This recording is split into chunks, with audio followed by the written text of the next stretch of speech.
Welcome back to Hopeful Horizon, where we bring you stories that open eyes and inspire action. Today's story centers around courage in the face of racism and prejudice. A young black woman in college uncovers a shocking secret.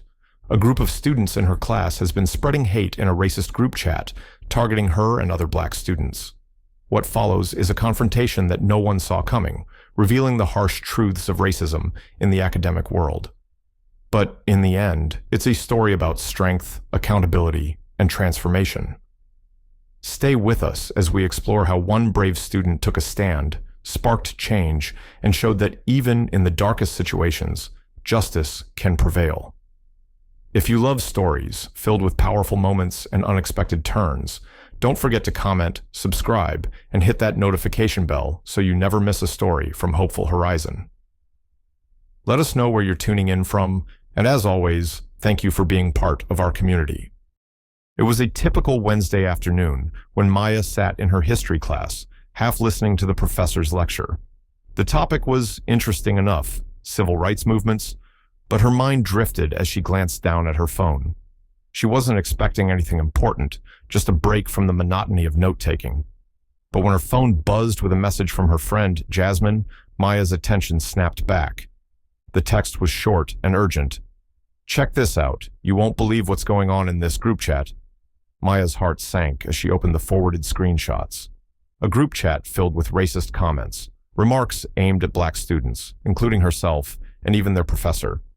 The worst part? The people behind the cruel messages were classmates she saw every day, sitting just a few rows away. Her fingers trembled as she scrolled through the vile conversations, reading the slurs and offensive jokes that mocked not only her race, but the very professor who was teaching them about equality and justice. Her stomach twisted in knots, anger bubbling just beneath the surface. How could they be so bold, so comfortable in their racism? The group chat was private, but Maya knew things like this didn't stay hidden forever. Someone was bound to speak up.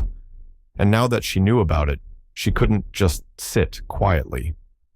She glanced around the classroom, her eyes landing on a few of the students she recognized from the chat. They were sitting casually, laughing with each other, oblivious to the storm that was brewing inside Maya. Her hands clenched into fists under the desk. The rest of the lecture passed in a blur. Maya didn't hear a word of what the professor said as her mind raced. She had to do something. She couldn't let this slide. As soon as class ended, Maya found Jasmine in the hallway. The two friends stood off to the side, away from the crowd of students hurrying to their next class. "Can you believe this?" Jasmine whispered, holding up her phone with the screenshots. Maya shook her head. But we can't let them get away with this." Jasmine's eyes widened. "What are you thinking?" "I'm going to confront them, right here, right now." The hallway buzzed with the usual noise of students heading to their next class, but to Maya, everything else had fallen away. All she could focus on was the group of students lounging near the lockers, laughing like they didn't have a care in the world. A few of them were from the group chat, the very same people who had made those disgusting racist comments. Jasmine tugged on Maya's arm. "Are you sure about this? Maybe we should talk to someone first, like a professor or the dean." But Maya had already made up her mind. This needs to happen now. They need to know they've been exposed. She could feel the adrenaline coursing through her veins as she marched forward, her heart pounding in her chest. Jasmine hesitated for a second, then followed her, eyes wide with anticipation and nerves. They approached the group, and the conversation gradually quieted as Maya stopped in front of them. For a moment, no one spoke.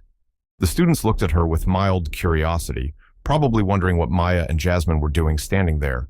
But Maya wasn't about to give them the satisfaction of thinking they were in control of this moment.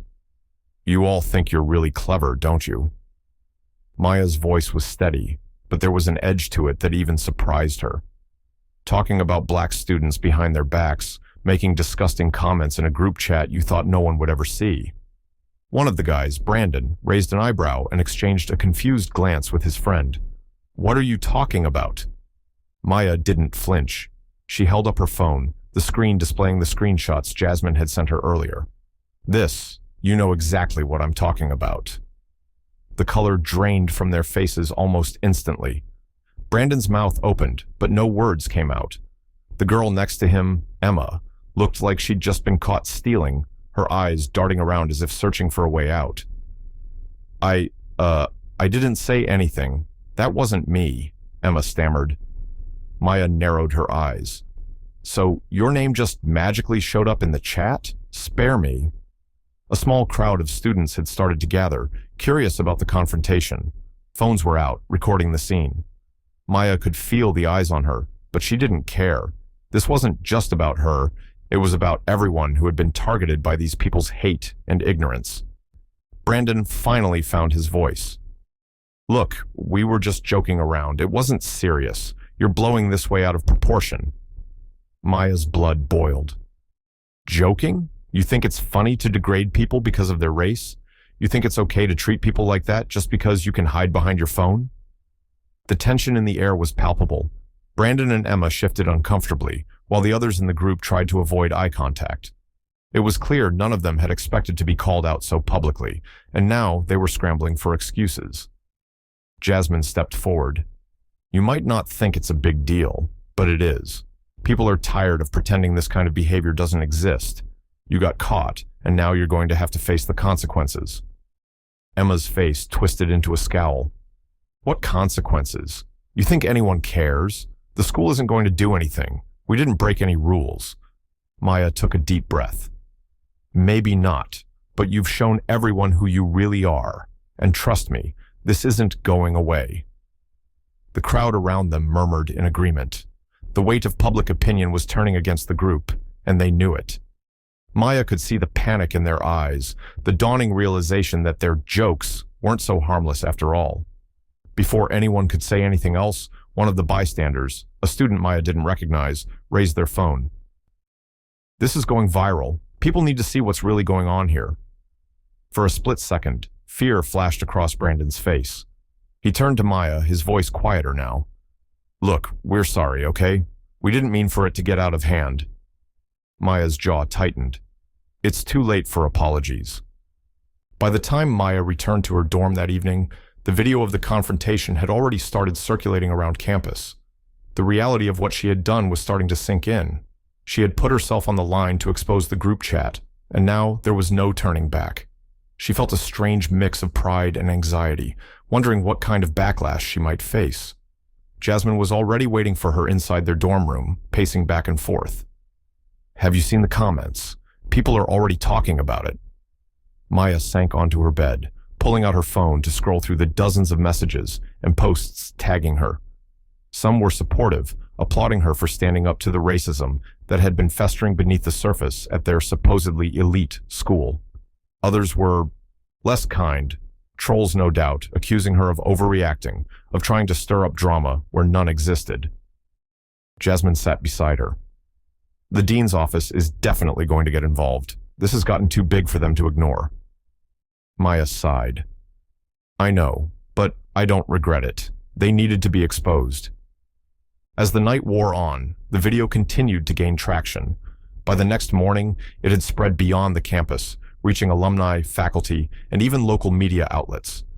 Maya had barely slept, her phone buzzing nonstop with notifications. The support she received was overwhelming, but there was also a darker side, anonymous threats and cruel messages from people accusing her of trying to destroy the school's reputation. Jasmine walked into the room, holding 2 cups of coffee. You're trending, Maya, she said, half joking, but with a note of concern in her voice. It's all anyone is talking about. Maya took the coffee gratefully, her mind racing with the possibilities of what might happen next. I didn't expect it to blow up like this, she admitted. I thought maybe a few people would see it, but this is something else. Jasmine sat down next to her, scrolling through her phone. People are calling for the students in that group chat to be expelled. There's even talk about the dean making a statement. Maya's heart skipped a beat. Expelled? Do you think that's going to happen? Jasmine shrugged. I don't know, but the pressure is mounting. The administration can't sweep this under the rug, not with the video being shared everywhere. Maya knew that the college would have to respond in some way, but she hadn't expected things to escalate so quickly. She had only wanted to confront those students and make them realize the harm they'd caused.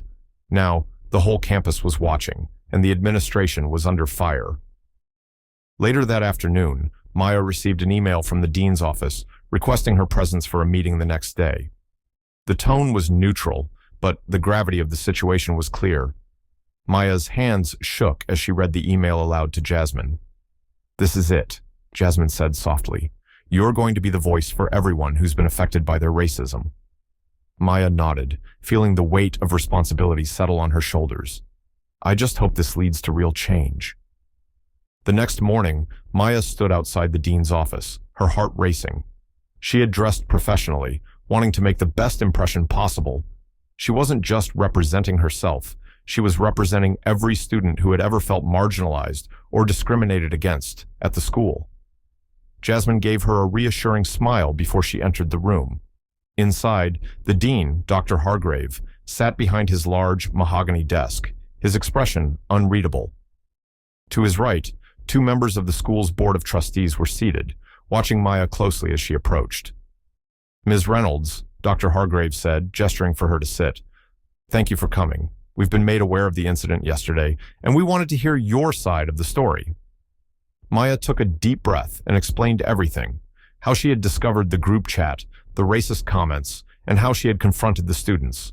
She spoke calmly but firmly, determined to make them understand the seriousness of the situation. "This isn't just about a group of students making offensive jokes," she said, her voice steady. "It's about the culture here, one that allows this kind of behavior to go unchecked. There needs to be accountability." Dr. Hargrave listened intently, nodding occasionally. When she finished, he leaned back in his chair, considering his words carefully. "Maya, I want to thank you for bringing this to our attention," he said. "I understand how difficult this must have been for you. We take these allegations very seriously, and I assure you that an investigation is already underway." One of the trustees, a stern-looking woman in her 60s, spoke up. "We've reviewed the video, and it's clear that the students involved have violated the school's code of conduct. There will be consequences."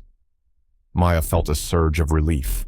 Finally, something was being done. Dr. Hargrave cleared his throat.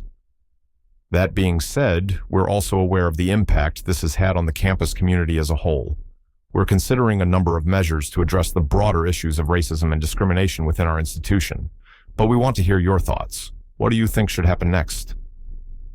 Maya was momentarily taken aback. She hadn't expected to be asked for her opinion, but she was ready. "There needs to be a clear message that racism won't be tolerated. The students involved in the group chat should face serious consequences, and the school needs to implement mandatory diversity and inclusion training for all students and faculty. This can't just be a slap on the wrist. It has to be a turning point." Dr. Hargrave nodded, making notes as she spoke. "I agree. We'll be taking your recommendations into account as we move forward." As the meeting wrapped up, Maya felt a sense of accomplishment, but also an understanding that the work was far from over. This was just the beginning. In the days following the meeting, the administration acted swiftly. The students involved in the group chat were suspended pending further investigation, and the school announced new initiatives to promote diversity and combat racism on campus. The story continued to gain attention, both locally and nationally, as more people rallied around Maya and her cause. The campus was abuzz with discussions about racism, privilege, and accountability. For the first time, it felt like real conversations were happening, conversations that had been long overdue. Maya walked through the quad, her phone buzzing with messages of support from fellow students. Some came up to her in person, thanking her for her bravery and for standing up against the hateful behavior that had plagued their community for far too long. One afternoon, as she was studying in the library, she received a message from the dean's office. It was a formal invitation to attend a meeting with the Student Government Council. They wanted her to run for class president. Maya was stunned. She hadn't even considered the idea, but as she thought about it, she realized how much she could accomplish with a platform like that. It wasn't just about this one incident. It was about creating lasting change for future students. Election day arrived, and the campus buzzed with energy. Maya stood on the stage, looking out at the sea of students who had gathered to vote. She had prepared a speech, but as she stood there, she decided to speak from the heart. "This isn't just about me," she began. "It's about all of us. It's about making sure that every student feels safe, valued, and respected here. It's about standing up against hate and ignorance and fighting for a community where we can all thrive. The crowd erupted into applause, and as Maya looked out at the faces in front of her, she felt a renewed sense of hope. This was her moment, but it was also theirs. Together, they would make sure that their school was a place where racism and discrimination had no place. The election results came in that evening. Maya had won by a landslide. As she celebrated with Jasmine and her friends, she knew that this was just the beginning of her journey. There was still so much work to do, but for the first time, she felt truly empowered to make a difference. Maya smiled to herself, thinking about the long road ahead. She was ready. Thank you for joining us on this powerful journey of courage, accountability, and change. Maya's story reminds us that standing up for what's right can spark a movement, even when the odds seem stacked against us. It's about using our voice to call out injustice and never backing down, no matter how difficult the road may be. If you've been inspired by this story, don't forget to leave a comment and share your thoughts. Make sure to hit the subscribe button and tap the bell so you never miss another impactful story. We'll be back with more tales that challenge, inspire, and leave you thinking long after they're over. Thank you for being a part of our community. Until next time, stay hopeful, stay strong, and always fight for what's right.